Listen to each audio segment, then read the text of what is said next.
Clients inside my program, me personally, we are proof. There is a body of evidence with hundreds of people that I can speak to from personal experience, and then thousands and thousands of other people that I know of that have achieved this because they do it, they schedule it, they prioritize themselves, and then they figure it out along the way.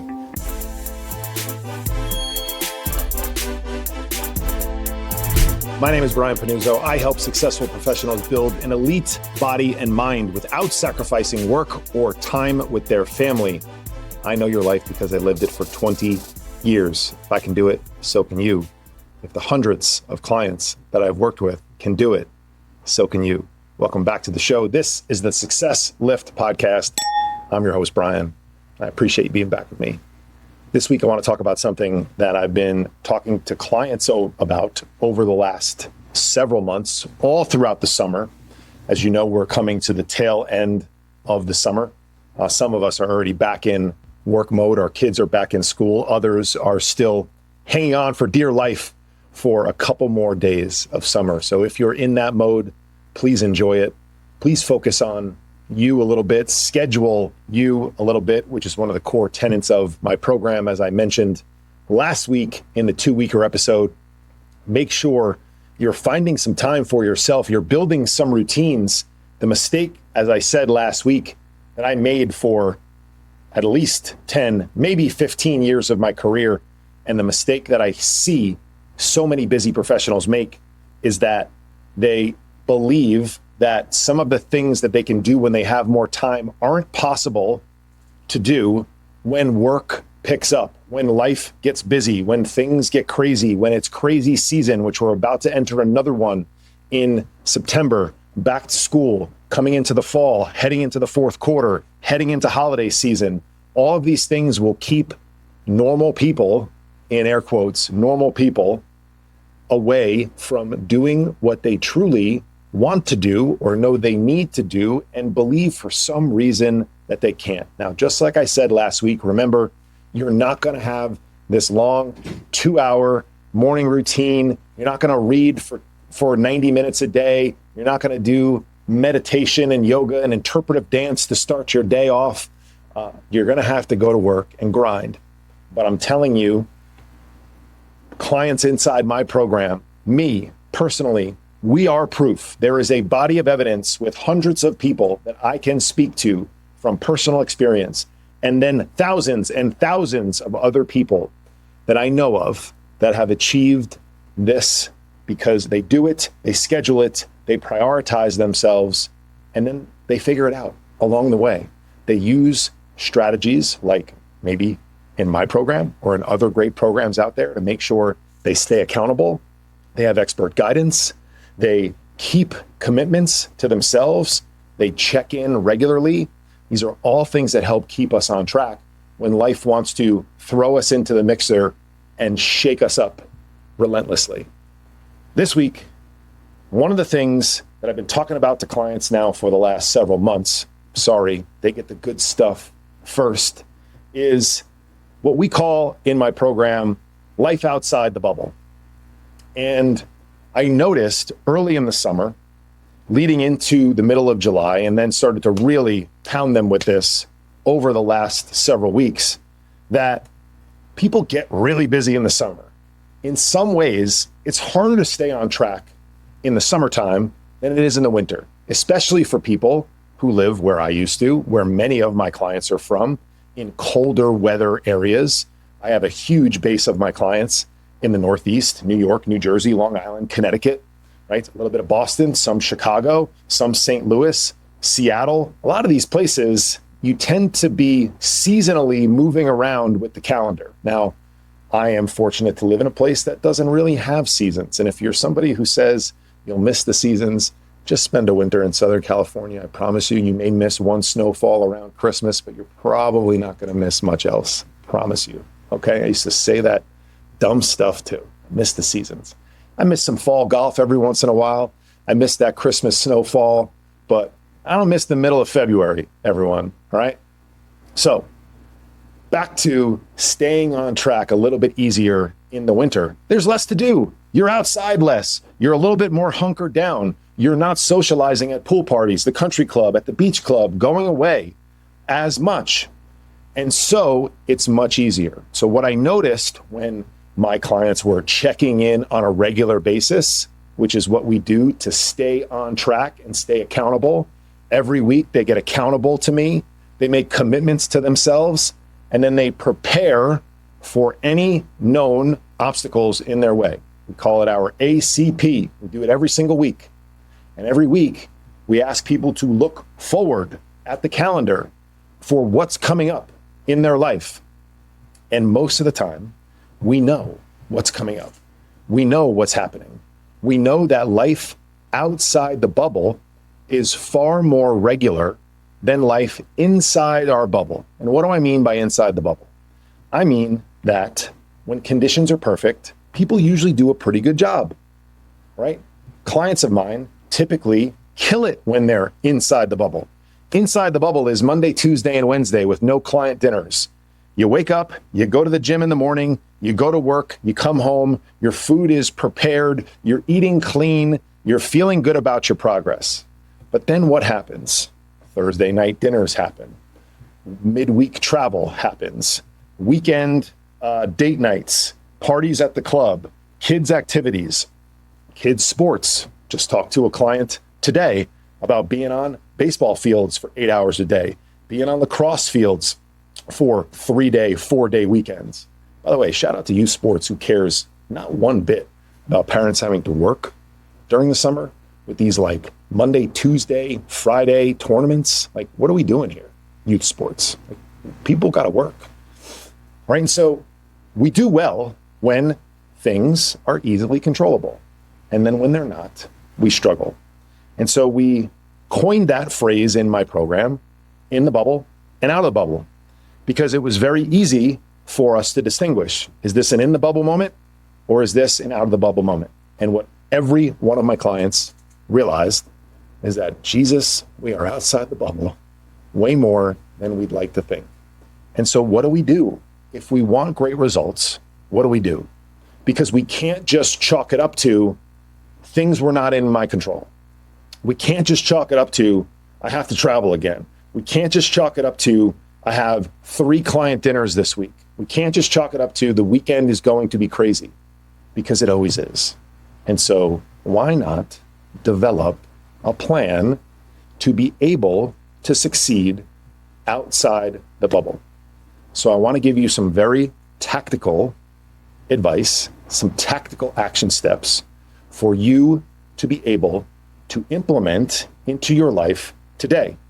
A lot of times, advice on this podcast is what I would call, and it's not my phrase, up in the clouds, right?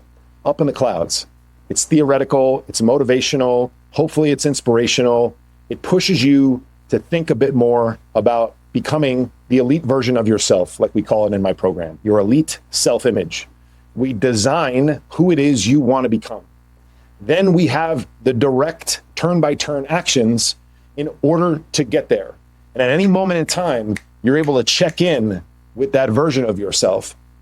Am I doing the things today that will theoretically get me to become this person, or at least make it much more likely to become this person in the future?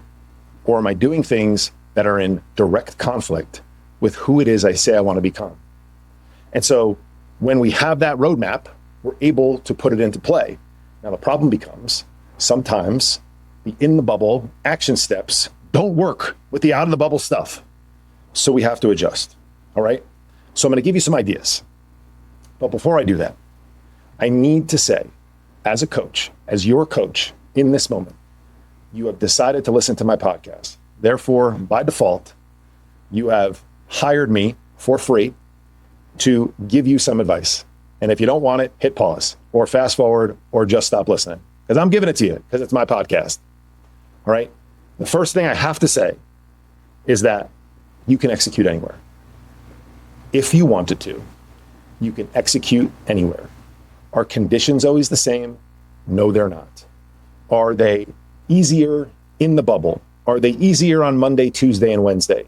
Yes, they are. But can you still execute? Yes, you can. There are probably millions, but let's just say thousands of people who travel weekly, who go to business dinners, who have client meetings, who are very busy all weekend, who go to social functions, and for whatever reason, they don't drink, they eat clean, they stay on track. And for you to tell yourself that you can't do it is simply, it's a lie. Now, you're here to get practical information and advice from me. And so I get it. I'm a human being. I'm normal. I love to have wine. I like to drink cigars. I love good glasses of tequila. I drink vodka on the golf course. I love some wings. I love great burgers. I enjoy being off track. And so life is meant to be lived and enjoyed. And so how do we still do all of this stuff? All right. And so the first thing that we need to understand is that you don't really have 17 different things that take you off track. If we chunk up high enough, each out of the bubble moment is effectively the carbon copy. You're not sleeping in your bed. You may not be home for most of the day. You're in foreign food environments, and there's probably a temptation to eat and drink things that don't align with maybe the perfect elite self-image version of yourself. It feels different. There are different places, but ultimately it's the same shit. All right. So these are all carbon copies. So know that most of what we do is going to look pretty similar. It's just a different hotel room. It's a different restaurant. It's a different social gathering. It's a different group of people. All right. And so the common ones, as I've mentioned, are business travel.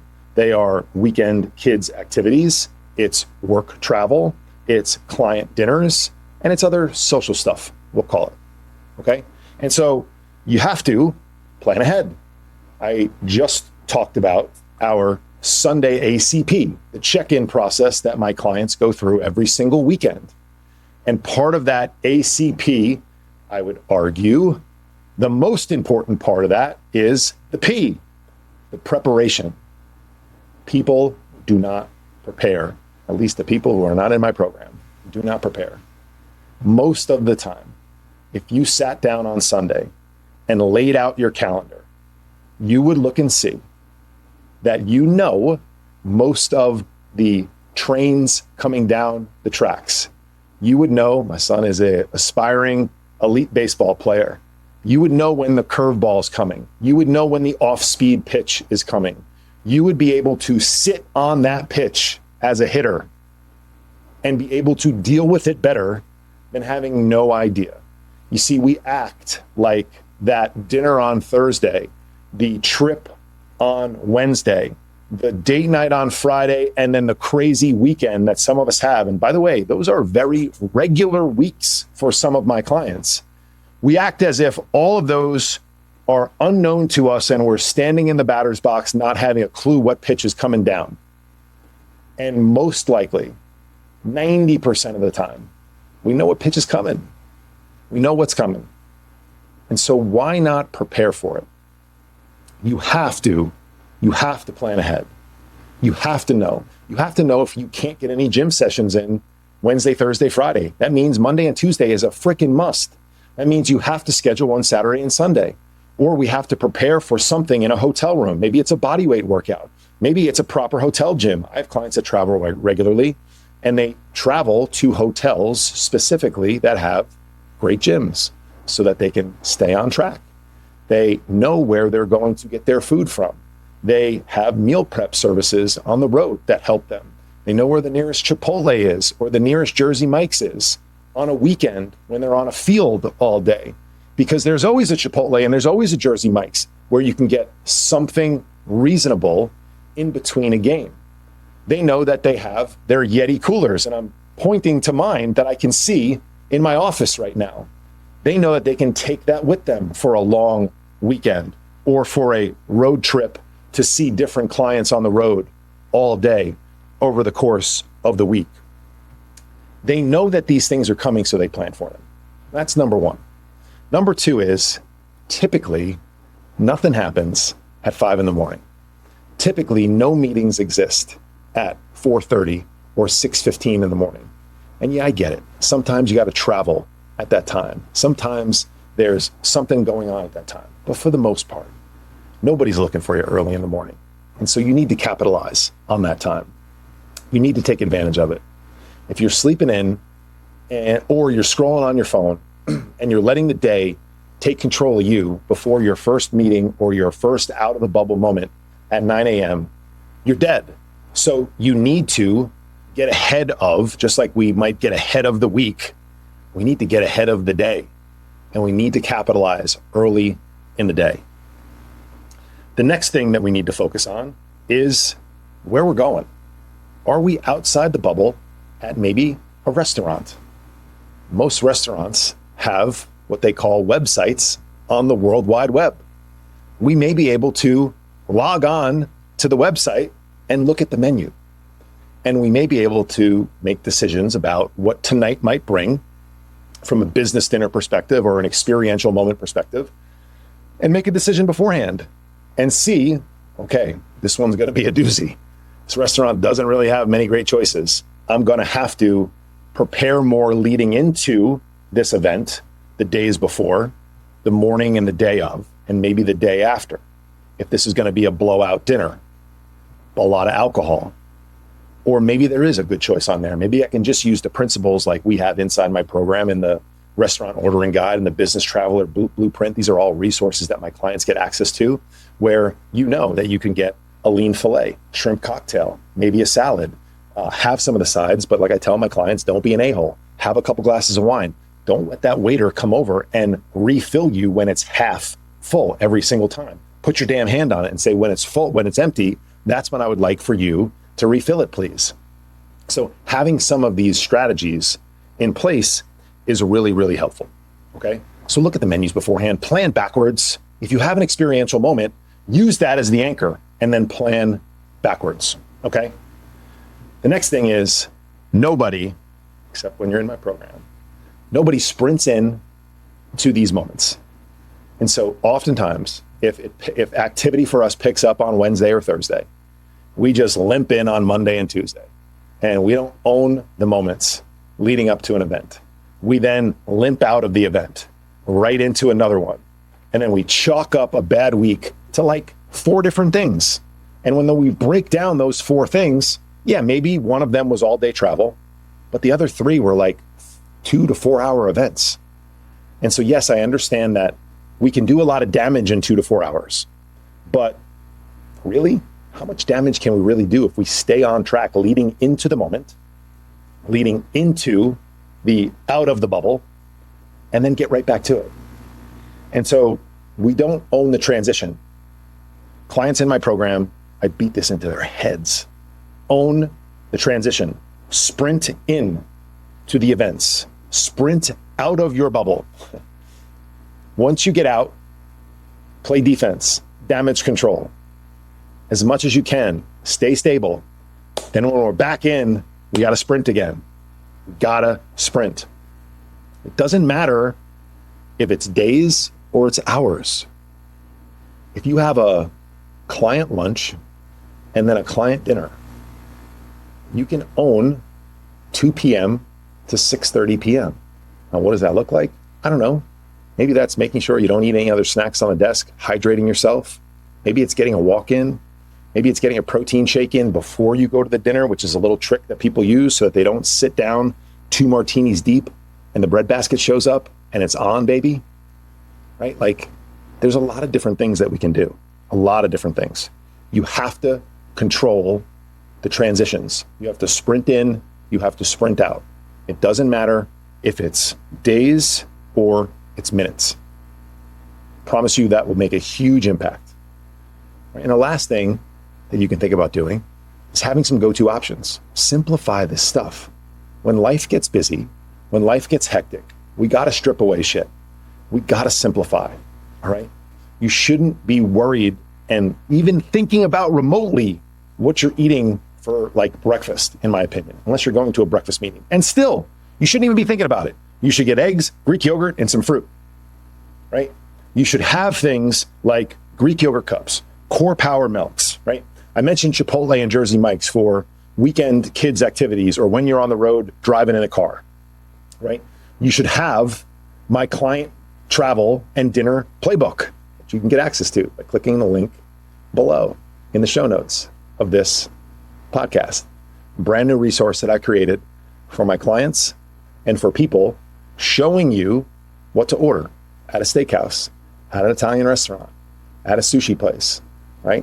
It'll allow you to stay on track. Clients like my client Keith, who's down 24 pounds in just about 3 months, who's out 3 nights a week, maybe more sometimes.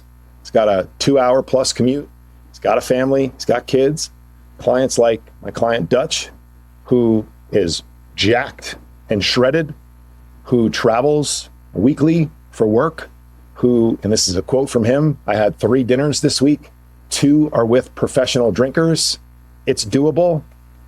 These are doable. These are human beings that I work with. These are very busy professionals. They have families, they have commutes, they travel, they like to enjoy themselves. They get it all done because they have a plan, they have structure, they have turn-by-turn directions from an expert. They're accountable to a process, and they keep coming back because every single one of my clients has screwed it up, and so have I. I'm raising my hand right now. And if you haven't screwed it up, you shouldn't be listening to me because I should be hiring you. So my invitation to you this week, if you have a little bit more time on your hands, which most of us should, because we're either on vacation or we're probably dealing with a little bit of a lighter workload at the end of August. Let's think about when is your next out of the bubble moment? And what can you do a little bit better? Because the next one's coming. If it's not this week, it's probably not next week because most of us are kind of getting back to work, but it's coming in mid-September. Like it's coming so soon, and it's going to come fast and furious. And peak out of the bubble season will happen in a few months during the holidays.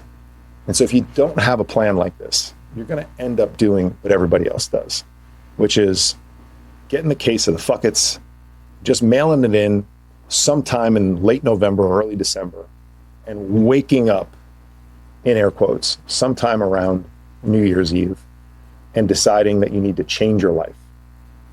And then so you do something drastic in January, whether it be all the ridiculous things people do. There'll be more time for me to rag on all of them. And some point in January, you'll get tired of it, or life will legitimately take you away from it. And you'll decide that you can't do it anymore. And you're probably right. And it's probably the right decision not to do that anymore. But you'll judge that as a failure. And you'll be in this cycle that you've been in for fucking years, man, for years. And I just don't want that for you anymore. And so whether or not you decide to actually take real action in your life and do something about it with somebody like me, a program like mine, some of the amazing programs and coaches out there, I don't really care. My program is pretty full right now, to be fair. But what I do want you to do is make a decision about doing something. Make a decision about your next moment out of the bubble and what you're going to do differently. And apply some of these principles, some of these very tactical, tangible, practical action steps. And then judge the results. And be honest. And you won't be perfect. And you may screw it up the first time. And you may screw it up the second or the third time. But is it better? Are you moving in the right direction? There's a lot of financial professionals that listen to this and that I work with. It's my bread and butter. A 20-year Wall Street veteran. Many of my clients and companies that I work with are financial professionals. We want asset price charts going from the lower left to the upper right, assuming we're long. Okay? That's what we want our lives to be doing. We want our lives to be doing going from the lower left to the upper right. And unfortunately, that's what the fucking scale does for most people. So do something different over the course of the next couple of weeks. And I can help you at all. I can answer any questions. If you have any specific questions that are about you, reach out to me. You can text me at 917-709-4283, or you can email me at brian@thesuccesslift.com. I appreciate you guys. Enjoy the rest of the summer. I'll see you back here next week.